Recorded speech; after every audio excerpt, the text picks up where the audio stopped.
Assalamualaikum warahmatullahi wabarakatuh. Bismillah, alhamdulillah, wa syukurillah, wala hawla wala quwata illa billah. Hari ini, akhir-akhir ini kita dituntut untuk melakukan atau melaksanakan kebijakan pemerintah, yaitu tentang WFH, work from home, atau stay at home, bekerja dari rumah atau tinggal di rumah saja. Hakikatnya banyak hikmah yang kita ambil, banyak pelajaran yang kita ambil atas kebijakan itu sendiri yang membuat kita itu bisa lebih baik di masa yang akan datang. Yaitu dengan adanya WFH, yang pertama, WFH itu sebagai sarana menghisap diri.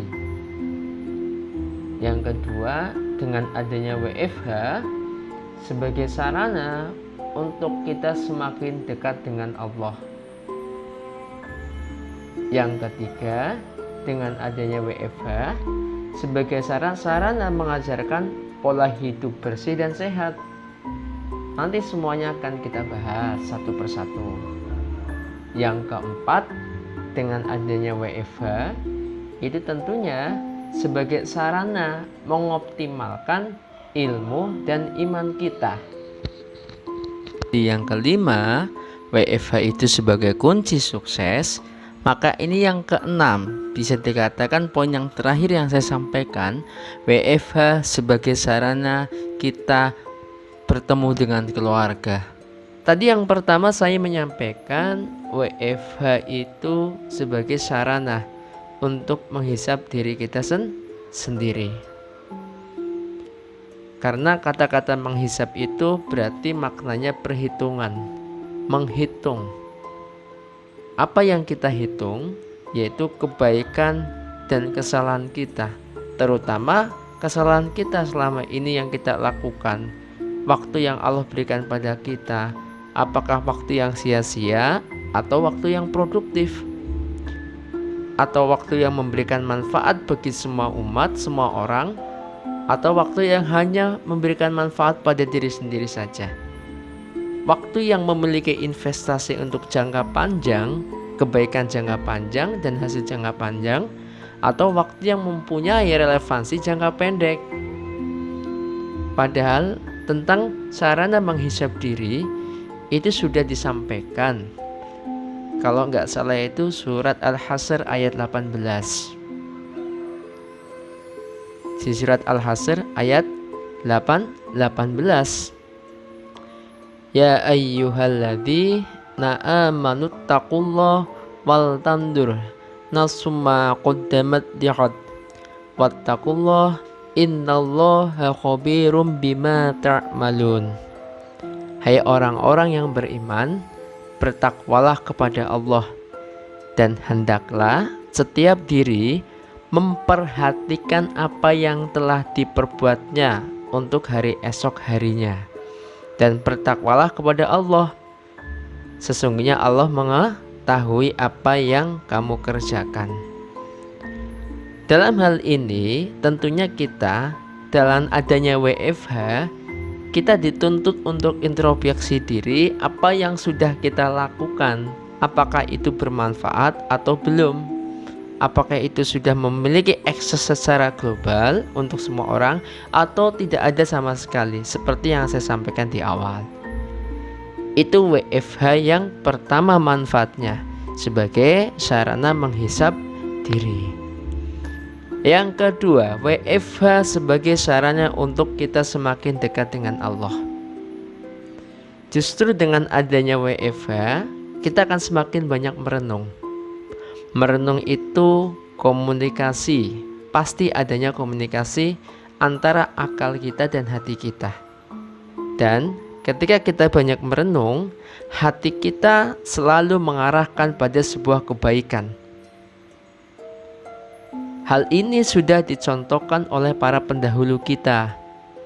WFH ketika dilakukan oleh para pendahulu kita, mereka merenung sebagaimana Nabi Muhammad SAW, dia merenung di Gua Hiro.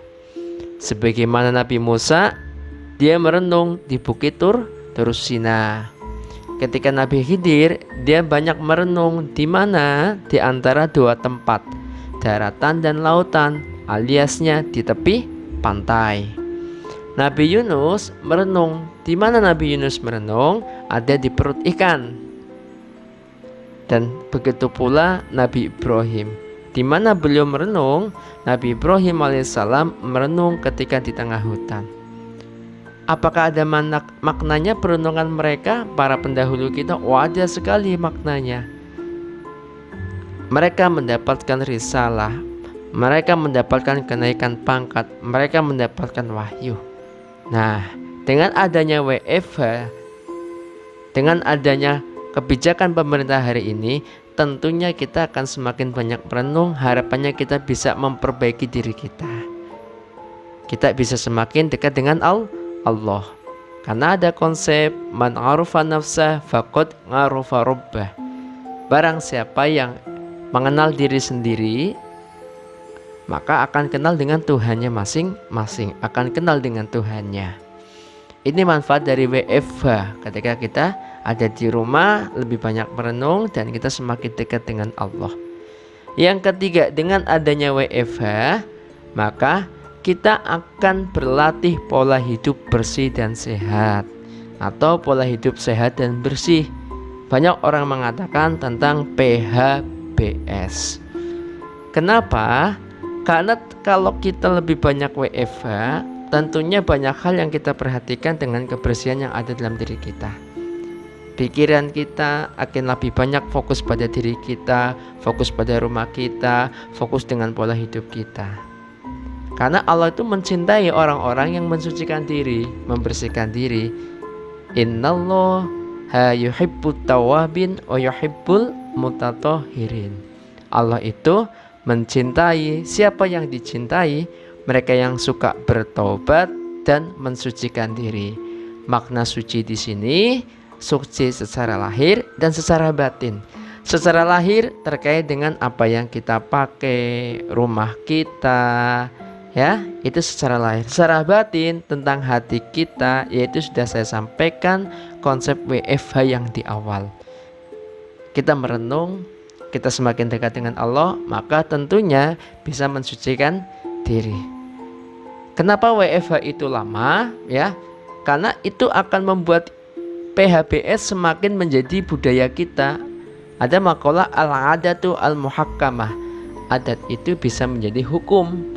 Maka kita merubah adat yang baik, maka itu bisa menjadi budaya kita di setiap harinya nanti. Dengan pola PHBS, pola hidup bersih dan sehat. Yang keempat, WFH itu sebagai sarana mengoptimalkan ilmu dan iman. Ya, iman yakin kita nggak bisa apa-apa tanpa Tuhan.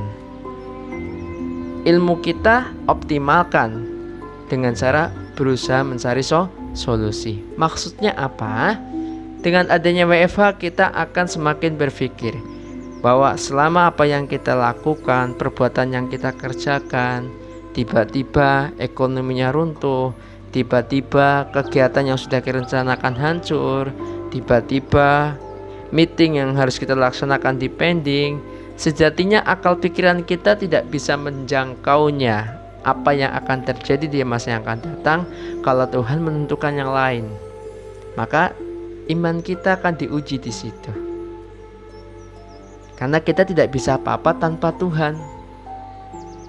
Begitu pula ilmu kita akan diuji. Kenapa? Dengan adanya WFH kita akan berpikir keras, kita akan berikhtiar apa yang sedang terjadi di dalam diri kita, apa yang sedang terjadi di bumi ini.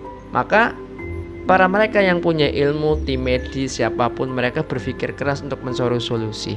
Itu mereka mengoptimalkan ilmu, mengakses ilmu dan iman.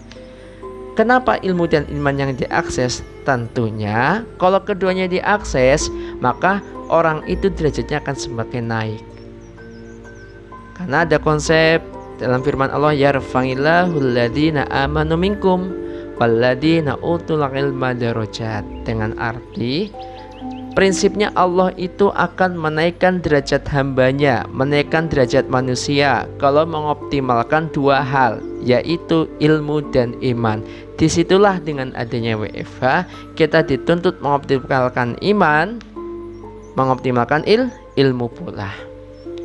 Dan yang WFH itu kunci sukses. Loh, kok bisa WFH itu kunci sukses? Karena dengan konsep-konsep hikmah WFH, manfaat WFH yang saya sampaikan dari poin 1 sampai poin 4 yang terjadi kunci sukses. Karena setelah kita muhasabah, maka itu adalah bagian dari kunci sukses. Kita akan membersihkan diri kita sendiri. Ketika kita sudah berusaha membersihkan diri sendiri, maka disitulah titik hotspot dalam hati kita akan bersih. Semuanya akan dilihat dengan jelas. Kita bisa memandang sesuatunya dengan bijak sesuai dengan hati nurani. Disitulah kecerdasan akan muncul. Tidak hanya kecerdasan yang sifatnya akal, tapi kita ada kecerdasan batiniah karena sudah diasah selama WFH. Ada konsep riset namanya riset Namoto. Riset Namoto itu ya, ketika ada sebuah gelas berisi air mineral bersih, bisa dipandang tembus karena airnya jernih. Tapi ketika kita tetesi pakai tinta hitam, setelah hitam pekat berkali-kali ditetesi, anggap aja sudah seperti air kopi. Ketika kita lihat dari samping tidak akan tembus. Kenapa? Banyak kotoran di situ, banyak kesalahan di situ. Maka dengan adanya WFH kita bisa merenung, bisa membersihkan pikiran kita, membersihkan hati kita. Disitulah kunci sukses kita dapatkan. Keenam, bisa dikatakan poin yang terakhir yang saya sampaikan, WFH sebagai sarana kita bertemu dengan keluarga. Sebagai sarana kita semakin dekat dengan keluarga. Sebagai sarana kita bercanda dengan keluarga, bermain dengan keluarga, tentunya ada di rumah. Karena ada konsep al-mu'minu lil mu'minina kal bunyani yashuddu ba'du ba'dun wasabbakai baina asabihi. Jadi orang mukmin yang satu dengan orang mukmin yang lainnya itu bagaikan bangunan. Sebagaimana Rasulullah SAW itu menyilangkan kedua tangannya, bangunan yang saling menguatkan. Keluarga itu bangunan pondasi yang utama. Ada orang tua, ada bapak, ada ibu, ada adik, ada kakak. Itulah bagaikan bangunan yang saling menguatkan di antara dalam satu keluarga itu. Sebagai ini sarana yang cocok ketika kalau tanpa WFH kita tidak pernah mungkin makan bersama. Tanpa WFH kita tidak pernah yang namanya sholat berjamaah bersama karena kesibukan masing-masing. Nah, dengan adanya WFH ini tentunya sebagai sarana kedekatan kita dengan keluarga, sebagai sarana menimbulkan, memunculkan dan memperbaiki kembali hubungan kita dengan keluarga. Oke, terima kasih. Semoga bermanfaat. Tetap WFH, tetap stay at home, tetap work from home sesuai dengan aturan kebijakan dari ulama dan umaro. Terima kasih. Wassalamualaikum warahmatullahi wabarakatuh. Tetap semangat, salam bahagia.